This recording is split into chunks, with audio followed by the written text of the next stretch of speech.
Now that we're all carrying media platforms around in our pockets, it's easier than ever to tell our stories. If you've ever taken a photo of your dinner and posted it on your social media, you're a storyteller. Shared a meme, you're a storyteller. Forwarded a video link, you're a storyteller. While most of us tell our stories on a small scale, the host of WOAI's San Antonio Living, Shelly Miles, tells her stories to thousands every day. She's here to share her story about how she became one of San Antonio's best known storytellers. Welcome to BexarCast.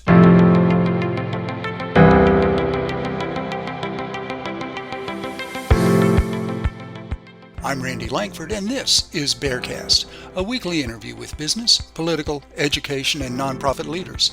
We're examining the relationships between all four and how each one benefits from the success of the other three.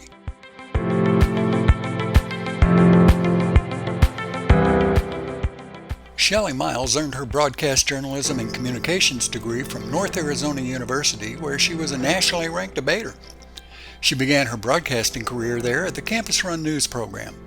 She's told thousands of stories as the host of San Antonio Living on San Antonio's NBC affiliate, WOAI. She's deeply involved in the nonprofit community where she donates her time and talent to dozens of agencies, including BearFest. Welcome to one of the busiest ladies in San Antonio. Shelly, how are you? I am doing good. How are you I'm doing? I'm good. I'm a little cabin feverish, but I'm doing good. Hope your fever's not anything related to COVID, of No, course. just cabin fever. That's all I got. Absolutely. That's all I need. Um, I'm glad to see you, and I'm especially to have you here now talking about Bearfest because there are a lot of kids who are getting their first taste of media production. This is their first chance to actually do what you do every day. Tell me about your first experience creating media. When did you decide this was going to be your gig? You were on the debate team in high school, right? I was, yes. And I feel like I decided that this was going to be something I was going to do when I was fairly young. Uh-huh. And my inspiration was Katie Couric of the Today Show. No kidding. Yeah, loved her. Still do. She's a Yeah, fantastic. still kicking. Yes, absolutely. I would watch, in the old days, we would watch TV and the family would sit down and watch news together, right? And so I think we all kind of grew up that way. So I had an idea that that was what I wanted to do very early on. And I did speech and debate starting in eighth grade, if we can Wow. go way, way back. That And must be like then 10 years ago. it's a million. But then continued that in college at Northern Arizona University, and I was on the speech and debate team there.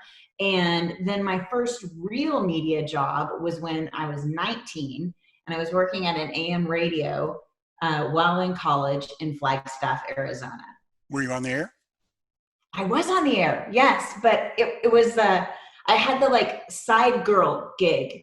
So Oh, the basically, sidekick. Okay. yes. So Okay. there was a guy who was the big deal, and Right. then I was there to kind of answer the phones and laugh when he was jokes, basically. But that only lasted for a couple of months, and then they figured out that I had a talent and gave me my own time to do a show on the air, and so that Nice. was that.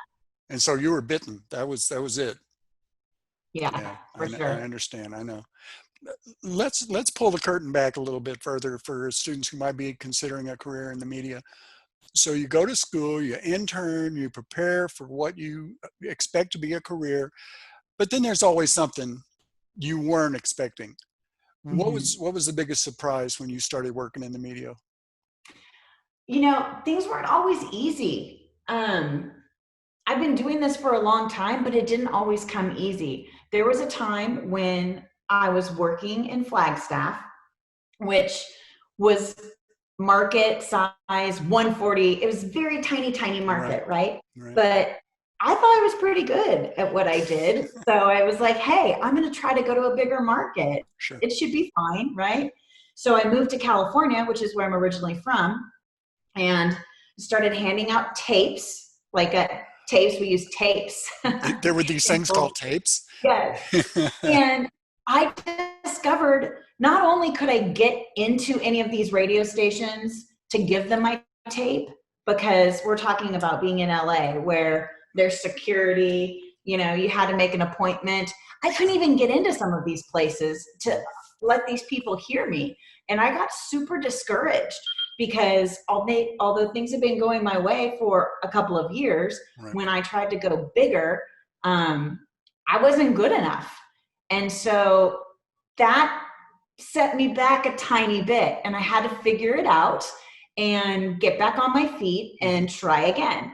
And I tried in a still big market. I came to San Antonio, which is, one of the top 25 markets. It's not LA or New York, but it's up there. And then people would listen to me, and I got a couple of interviews, and that's when I got my start at Y100 and Kono. Okay. So you were still So doing radio. yeah, still doing radio. I didn't start TV. I did TV in college, but I didn't start TV as a career until, oh gosh, 2000. Oh, no So kidding. yeah, Wow. So, radio was always my first gig. oh, okay. So that was where you wanted to be all along. I wanted to be in TV, but Okay. radio came my way first. Sure. Sure. Yeah. Yeah. So what's your favorite part about working in the media? Glamour, right? Oh, it's very glamorous. I know. I started out as a Um, sports reporter, and right. I was really questioning my own sanity when I was standing on the sidelines of a high school football game in a pouring rain, just coming down in buckets. And I got a camera hanging around my neck and a garbage bag over my head, trying to keep all my gear dry. What am I doing here? Why am I doing this? There's easier ways, but yeah, I understand. Yeah, it's not very glamorous. In bigger markets, I'm sure there's some glamour to it. But here we do. I mean, things are different now because this is my studio. Right? It's a hallway. There's no makeup artist here. There's no one to do my hair. No one to bring me clothes. But in reality, there's no one like that ever. I Even mean, when you're in the we are studio, right? exactly. We are on our own. And every now and then I'll get an email or a phone call. Your hair doesn't look so good today. And then I'll have to fix it. But there's no one that fixes it for me. Right. Right. Wow. Is there I know mine, but let me hear yours. What's your most memorable moment? Is there a favorite interview? Oof. You know, my husband and I were talking about that the other day, about all of the people, celebrities that I've interviewed over the years. Oh yeah. And it's so funny how many of them I forget about. Not jaded at all. No. Crazy. But of recent times, probably one of my most, like, I got so nervous because even I still get nervous when you have to talk to somebody important. But being a child of the 80s and 90s, I got to sit down and interview Ethan Hawke. Oh He's wow. a big deal. Yeah, he's And hardcore. Right. he Yeah. is. And we chatted about all of these great movies that I grew up watching, and his daughter with Uma Thurman was on Stranger Things. She's a big character in that show, and my kids and I watched that together. And it's just, it just kind of came full circle. But I was really nervous when I had to chat with him, and he made me feel very comfortable. But it's things like that you just kind of remember. I've done a ton of interviews. Sure. Billy Bob Thornton was another unique interview. Dennis Quaid. You meet a lot of interesting people in this business. Sure. But I will to give you something else. Since we've been in this situation, and I've been doing a lot of Zoom calls like Yeah, a lot of this, uplinks. Right. that's been interesting. Being on a Zoom call with Howie Mandel, for example, just like you and I are doing right here. Right. And Howie's on his couch at his home, and I'm here, and we're chatting like you and I are. I mean, that is nuts. Yeah. So weird. Right. Yeah. Well, and access has gotten so ubiquitous because of the way we're doing business nowadays. Everybody uses Zoom. So you can Hallie, I need 5 minutes. No Mm-hmm. travel, no security, just give me 5 minutes. Yeah, okay, I can do that. And then I flip a switch and I'm back to watching TV, right? Crazy. So when you went into the media to begin with. Before you went to LA, did you have a plan B? What was your No, backup? I So never this is really it. had a plan I'm B. burning my boats. This is it. Yeah, this is it. But that's not to say I didn't work 2, 3, 4 jobs at one time. I Oh, mean, if one wasn't working out, you still had to bring home some money. I think I may have told you this before, but when I moved here to San Antonio, I was only working part-time in radio. So that's not paying the bills, yeah. clearly. And I was a waitress at Alamo Cafe. I was a very good waitress, mind you. But you know, that's Always had a plenty of side tortillas. job that anyone could have, Right. and they still have some of the best queso in town. That's for sure. Hmm. I'm with you. I'm there. So speaking of doing Zoom calls and access being different nowadays, the internet has had a huge effect on how media is created and shared, not just Zoom. And now all of that's changing. How do you see the media changing in the post-pandemic world? And how can students prepare to be a part of that? I think kids are going to have it a lot better because they are so knowledgeable about the stuff that I'm just learning about Oh, because they're on their phones constantly. yeah, They're editing on their phones, right? They're communicating through apps and things like this all the time. So as I've been sitting here the last few months trying to figure out all of this stuff, I guarantee you my 15-year-old probably knows how to do it better oh, than I absolutely. do. Yeah. And so I think that moving forward, we're going to have to get used to things like this. And everyone is going to need to be capable of doing everything for themselves. I think there's less of a crew going out places anymore. We use the term one man band, Right. right? MMJ. You edit, you shoot it, you report, you do all of it. Right. I think that's going to continue. So the more that kids know how to do themselves, it's Right. going to be very useful for them in the future. And If you that's can that. go something that's done and finished, Oh, you know, in your hands and say, look at this piece of journalism, look at this segment I put together and it looks amazing, you're going to be way better off oh yeah. because Yeah. you're You're one very person. employable. Yes, absolutely. Absolutely. Yeah, I agree. And along those same lines as skills kids need to learn, one of the things we found through Bearfest is when students are working on their production, of course they're learning media skills, but they're also learning resource allocation and time management and communications. Can you give some insight on how important those skills are to a media career? Time management is so important because no matter what, you're always on a deadline, you Yeah. know, and especially in this digital age, I've got files of things floating around all over the place. And organization is super, super key. You've got to be able to handle different things at different times, you know, and know what needs to get done to be sent out. So time management, organizational skills, so very important. You've got, for me, and I, this is my number one, it's calendar. I am a paper person. So I have lists, I have post-it notes. I mean, I've got all of that. That's how it works for me to stay Right. organized. I think Right. younger kids keep it a lot, you know, on their phone and things Oh like yeah. that. So whatever works for you, utilize it, but you've got to be organized for sure. Very Well, important. and just a little behind the scenes. This is Tuesday. We're recording this on a Tuesday. You did your show this morning, Yes, right? So yeah, I got it's 10 o'clock. I'm supposed to be on the air. Got to go. So you kind of have to keep track of that sort of stuff. Yeah. absolutely. I set alarms constantly on my phone. That is, and I label them like, don't forget, Hmm. interview at 10. Don't forget, pick up the kid. Otherwise, it would just explode because Right. there's so much floating around. It's tricky. And we're kind of talking about project management here.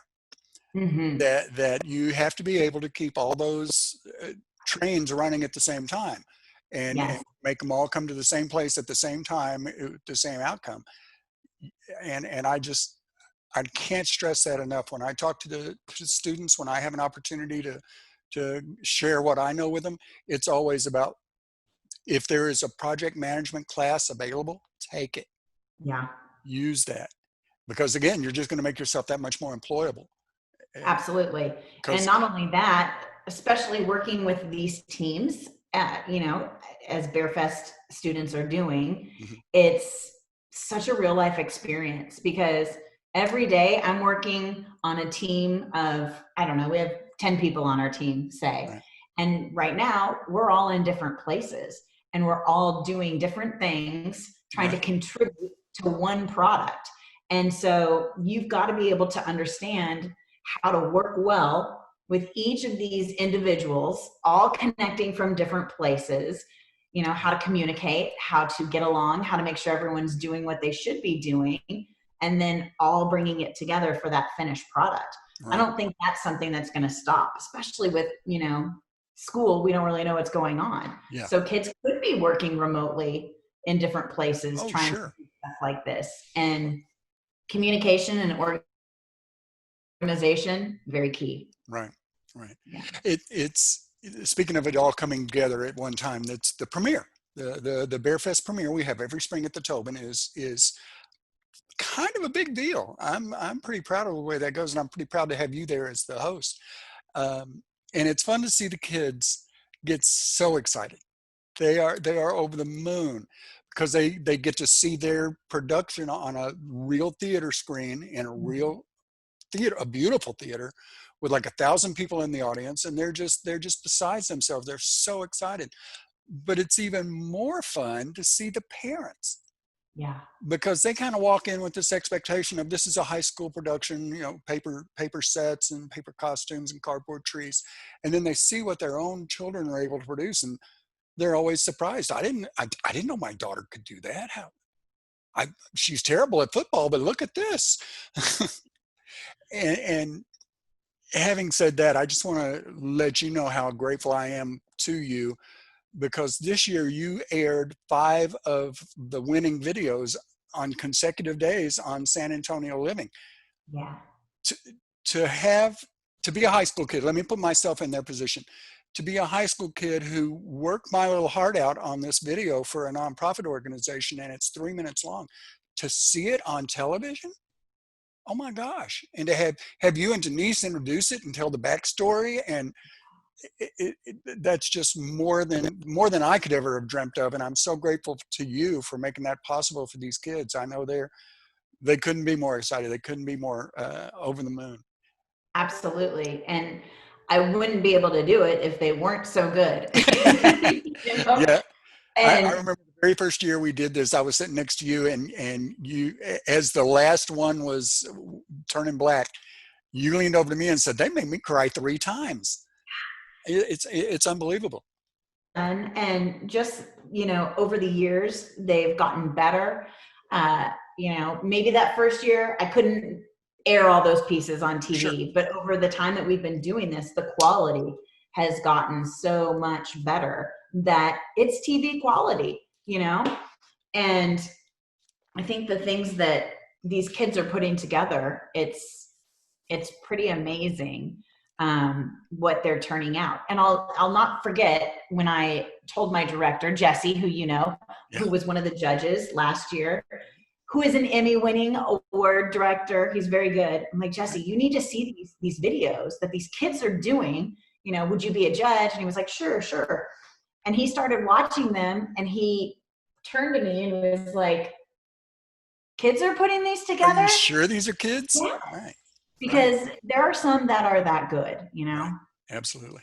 I remember, and I don't want to digress too much here, but the very first year when I was in the lobby after it was all over with, I'm not going to call anybody out, but one of the coaches, one of the teachers came up to me and said, "I thought we were pretty good. I thought we were just going to kind of walk away with this, and no, we're really going to have to up our game." And they Yeah. and they have. All the schools have. It's just remarkable. Yeah. And I think exposure too is going to help, Yeah. as these kids see what other kids are doing Right. and how they're doing it, then they now know the level of content that you're expecting, Right. and production value. So for them to be able to watch those pieces the days leading up to the big ceremony and then see the top 5, of course, it's important because then they know what's out there, and Right. there's nothing that will give you more motivation than wanting to do better, right? Oh yeah. Oh yeah. And while I know you're deeply involved with a lot of nonprofit organizations in San Antonio, and while most of the focus of BearFest is on the students and their productions, it's really a big deal for the nonprofits too, because those 5 videos that you showed on the air were not only 5 schools, that was 5 nonprofit organizations that got their video in front of your audience, which is far bigger than we can produce at BearFest. And so I kind of wanted to go back to and ask, how important is that to the nonprofits? I'm a nonprofit. This is BearFest is a nonprofit. So for us, exposure is very important to be able to make people aware of what we're doing. And I have to think it is to the other nonprofits as well. What do you hear? Absolutely. I mean, free airtime Yeah. is a big deal, right? I mean, when you turn on the TV in this market, 1 million people are watching at any given time. Maybe Hear not that, a kids? million right at 10 a.m., but it's a lot of eyes, right? And Right. so when you are on a show like San Antonio Living, you're being seen by thousands of people.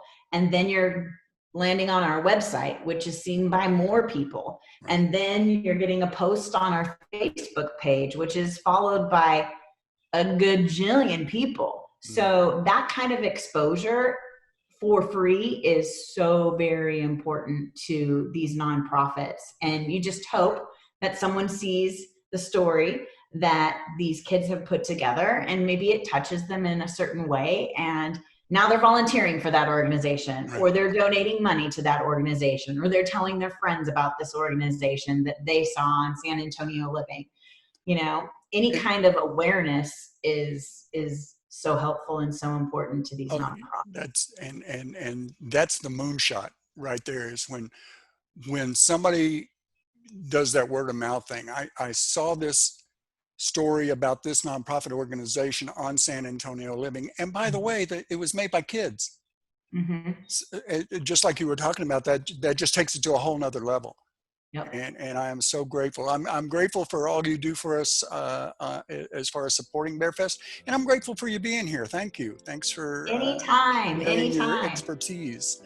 And we will chat again soon, hopefully face to face. Okay, right? I'm looking forward to that. I owe you I need to lunch. get out of this box. Yeah, me too. I know. I'm sick of these walls.